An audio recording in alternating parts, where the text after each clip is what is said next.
안녕하세요. 센텀 신경외과 원장 김성덕입니다. 오늘 설명해 드리려고 하는 부분은 체해 충격파입니다. 체해 충격파를 해보신 분도 있고 전혀 해보지 않으셨던 분들도 있으실 텐데요. 체해 충격파 치료 자체는 현재 근골격계 통증, 그러니까 뭐 팔꿈치, 허리, 목 어디 할 거 없이 근골격계 통증에 있어서는 효과적인 치료로 많이 자리를 잡은 상태입니다. 하지만 체해 충격파가 단순히 이게 뭐 근육을 푸는 효과인지 어떤 치료적인 효과를 크게 생각하지 않으실 수도 있고, 또한 비싼 비급여 치료, 보험이 아직은 적용되지 않다 보니까 비용이 아직은 비싼 편인데요. 단순히 비싼 치료를 권한다라고 하는 부분들이 있는 것 같아서 그래도 치료를 하게 되면 체해 충격파가 왜 하는지에 대해서 조금 알고 치료를 받으시면 좋지 않을까 해서 영상을 만들어 보았습니다. 체해 충격파라고 하는 것은 사진에서 보이는 것처럼 각각의 회사마다 뭐 형태나 모양은 좀 다를 수는 있습니다. 모양도 다르고 각각의 작동하는 방식들이 조금은 다르다라고 보는데요. 하지만 그 작동 방식이 다를 뿐이지 우리가 원하는 목적들은 대부분 비슷하다고 생각할 수 있을 것 같습니다. 체해 충격파라고 하는 것은 사진에서 보이는 것처럼 이거는 쇠석기라고 표현하는데요. 우리가 흔히 콩팥에 돌이 꼈을 때 비뇨기과에 가면 이렇게 쿵쿵쿵쿵 하는 쇠석을 하게 되는데요. 이 체해 충격을 받게 되면 안쪽에서 보이는 신장 안에 꼈던 결석들이 충격을 받아서 큰 돌이 아주 작은 돌로 깨져서 이게 소변을 통해서 빠져나오는 형태, 이게 이제 체해 충격파 치료의 시초라고 볼 수 있는데요. 이것처럼 강한 압력을 쓰지는 않고요. 이 압력이 한 10분의 1 이하의 압력을 사용해서 근골격계 통증 자리, 근육이나 힘줄들에 적용을 한다라고 보면 될 것 같습니다. 따라서 이 사진에서 보이는 것처럼 어떤 결석이 깨진다, 그러니까 강한 충격이 들어와서 석회가 깨진다, 강한 충격이 들어와서 뭐 힘줄이 손상을 받는다, 그럴 수는 없다라고 생각하시면 좋겠습니다. 충격파 치료의 시작은 비뇨기과에서 사용했던 쇠석기에서 시작이 되었다. 충격파 치료에 대한 기전인데요. 사실은 좀 많이 어려울 것 같습니다. 4가지의 단계로 치료에 대한 반응이 나타난다는 건데, 그냥 아주 간단하게 충격파가 내 몸 안에 들어오면 그게 우리 조직이나 세포에 자극을 받게 되고, 세포가 자극을 받으면 특정 물질들을 뿜어내게 되고, 특정 물질들로 인해서 우리가 흔히 세포 안에 있는 이온 채널 같은 것들이 열리게 돼서 칼슘 채널과 연관돼서 이런 채널에 대한 변화들이 생기면 그것이 어떤 시그널로 작용을 해서 각각에 대한 여러 가지들의 물질들이 나옵니다. 그럼 이 물질들이 다음 4가지에 대한 반응들을 일으킨다. 쉽게 생각할 수 있는데요. 쉽게 생각한다고 하더라도 사실은 매우 어려운 형태이긴 합니다.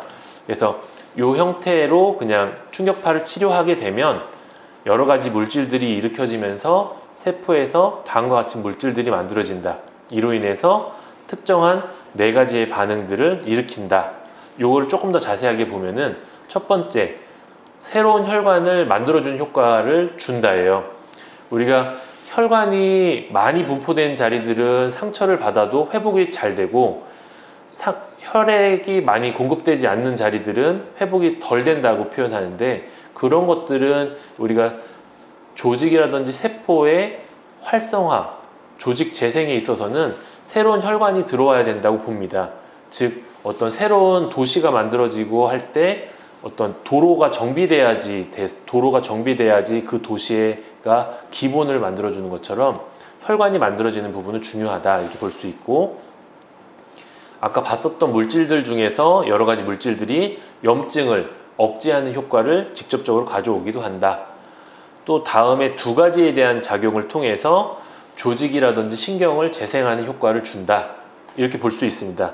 따라서 충격파 치료는 아프기도 하지만 결국 다음과 같은 효과를 보기 위해서 우리가 치료를 한다라고 생각하면 좋을 것 같습니다. 그래서 충격파 치료를 하고 나면 처음 하루 이틀은 좀 뻐근한 것들이 있는데, 그게 이제 다음과 같은 여러 가지 반응들이 나타나서 그럴 수도 있고, 치료 후에 어쨌든 이런 현상들이 생기면 말 그대로 증상이 나아지는 효과들을 볼 수 있습니다. 충격파는 크게 두 가지로 나뉩니다. 방사형, 집중형 두 가지로 나뉘게 되고, 방사형은 말 그대로 바깥으로 이렇게 파가 퍼지는 형태가 되고, 집중형은 파가 모아지는 형태가 돼서, 방사형 같은 경우에는 파가 많이 벌어지기 때문에 피부나 어떤 근육에 많이 사용을 하게 되고, 집중형 같은 경우에는 안쪽으로 파가 모아져서 깊숙한 곳, 힘줄이나 어떤 뼈 같은 곳에 작용을 합니다. 보통 근골격계에서 많이 쓰이는데요. 이런 방사형이나 이런 부분이 피부에 작용하는 것 때문에 피부의 주름이라든지 셀룰라이트를 제거하는 목적, 이런 것들 때문에 피부 미용에서도 충격파를 많이 사용하는 경우들이 있습니다. 주름 개선 효과, 셀룰라이트 제거 효과, 이런 부분들도 많이 사용을 하기도 합니다. 여담입니다. 그래서 근골격계 통증에서는 안 쓰이는 부위가 없습니다. 즉, 못 쓰는 부위가 없는데요. 아킬레스에 문제가 생겼을 때, 발바닥에 족저근막염이 생겼을 때, 무릎 주변에 무릎뼈 힘줄염, 슬개건염이 생겼을 때, 장경이인데 우리가 흔히 알고 있는 테니스 엘보, 골프 엘보, 어깨에 흔히 석회가 꼈을 때, 그리고 어깨 회전근개가 손상되거나 염증이 생겼을 때, 그리고 근막 통증, 근육 자체가 완전히 뭉쳐서 근육을 싸고 있는 근막 자체에 문제가 생겼을 때도 체충격파적인 자극들이 들어오면 근육이 뭉쳐진 섬유를 풀어내는 데 도움이 될 수 있다고 봅니다. 석회성 건염, 아까 쇠석기처럼 강한 압력을 쓰는 건 아니기 때문에 충격파가 들어온다고 해서 석회가 깨지는 건 아닙니다. 하지만 그 석회 자리에 충격파 자극을 주면 아까 4단계의 반응을 통해서 나타나는 신생혈관, 혈관이 자라 들어오게 되면 석회가 녹아서 빨리 흡수되는 데 도움이 될 수 있고, 염증을 떨어뜨려 줄 수 있고, 또 석회가 빠진 자리에 힘줄이 재생하고 회복할 수 있는 자극을 준다, 이런 목적으로 좀 사용한다라고 이해할 수 있겠습니다. 치료하면서 가장 많이 하는 질문인데요. 우리 치료사 선생님한테 물어봤어요. 어떤 질문들을 많이 하느냐. 저도 예상되는 질문들이 있었는데, 이거 치료하면 아픈가요? 많이 물어본다고 하더라고요.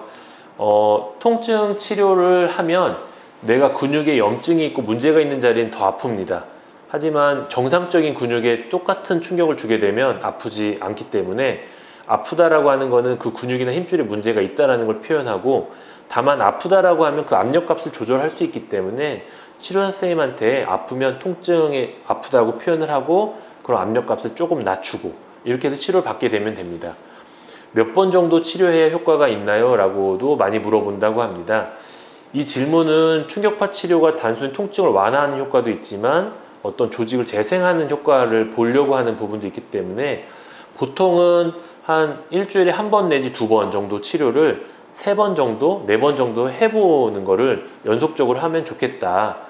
그 과정에서 통증이 나아지는지를 체크해보면 좋겠다라고 횟수는 보통 그렇게 권장을 하는 편이고요. 몇 분 정도 치료하나요? 이렇게 물어본답니다. 그래서 그 부분은 되게 충격파를 어느 부위에 내가 얼마나 많은 타수를 칠 것이냐에 따라서 정해지는 거라서, 어떤 경우에 되게 길게 하는 경우도 있겠고, 어떤 질환은 되게 짧게만 하는 경우도 있을 거라서, 그거는 질환마다 충격파 타수를 정해드리는 것마다 차이가 있다, 이렇게 생각하면 좋겠습니다. 얼마나 아프게 치료받아야 하나요? 라고 하는 부분들은 아까 서론에서 한번 위쪽에서 말씀드렸던 것처럼, 안 아픈 자리들, 건강한 자리들은 충격파가 들어와도 아프지 않습니다. 따라서 어느 정도 통증이 좀 느껴질 정도의 압력이 들어오는, 충격파의 압력이 들어오는 부분이 필요할 것 같습니다. 하지만 한 번 하고 너무 아파서 다음번에 충격파 치료를 생각했더니 아파서 그 치료는 절대 못하겠어 라고 할 정도를 참을 필요는 없을 것 같습니다. 충분히 충격파적인 자극이 들어오는 거기 때문에 그렇게까지 맞을 필요는 없습니다. 매일매일 받아야 좋나요? 매일매일은 아닙니다. 아까 얘기한 것처럼 치료 자극을 주면 얘가 회복하고 도움이 되고 재생하는 데 기간이 있기 때문에, 그래도 일주일에 1번, 자주 하고 싶다 그러면은 3일 정도의 간격은 두면서 1번, 이런 게 좋을 것 같습니다. 비용은 얼마인가요? 인데요. 비용 자체를 보게 되면 아까 보여드렸던 충격파가 기계마다 다 가격이 조금은 다릅니다. 우리나라에서 나온 건 좀 더 비용이 저렴할 것이고, 저희 병원에서 쓰는 거는 스톨즈라고 해서 스위스에서 만들어진 충격파 치료 기계인데, 저 치료 기계가 병원에 와서 보신 분들도 있고, 아까 사진에서 얼핏 보여드렸지만 충격파 치료 비용 기계 자체가 보통은 1억입니다. 1억이고 이것을 충격파를 어느 정도 사용하고 나면 그 안에서 소모품들을 계속 갈아줘야 되기 때문에 기계나 소모품에 대한 비용 따라서 보통은 정해놓는 금액들이 조금씩은 차이가 있습니다. 따라서 내가 충격파를 짧게 치는 자리들은 비용이 조금 저렴할 것이고 충격파 치료가 충분히 많이 들어와야 될 때는 그만큼 비용이 조금 더 비싸진다고 생각하면 좋을 것 같습니다. 물론 치료 효과가 있어야지 계속 하는 것이지 치료 효과가 없는데 막 10번 하고 20번 하고 이런 건 아니시니까요. 한번 치료에 대한 부분이 도움이 될 것 같다 그러면 권해 볼 거고요. 환자분들도 어쨌든 그 부분을 한번 해보고 도움이 된다라고 하면 진행을 하는 거고요. 도움이 전혀 안 된다라고 하면 그때는 진단이 맞나? 이 치료가 도움이 되는 게 맞나? 다시 한번 고민을 같이 해보면 좋을 것 같습니다.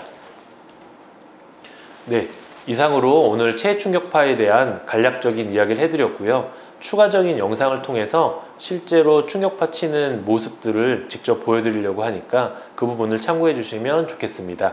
감사합니다.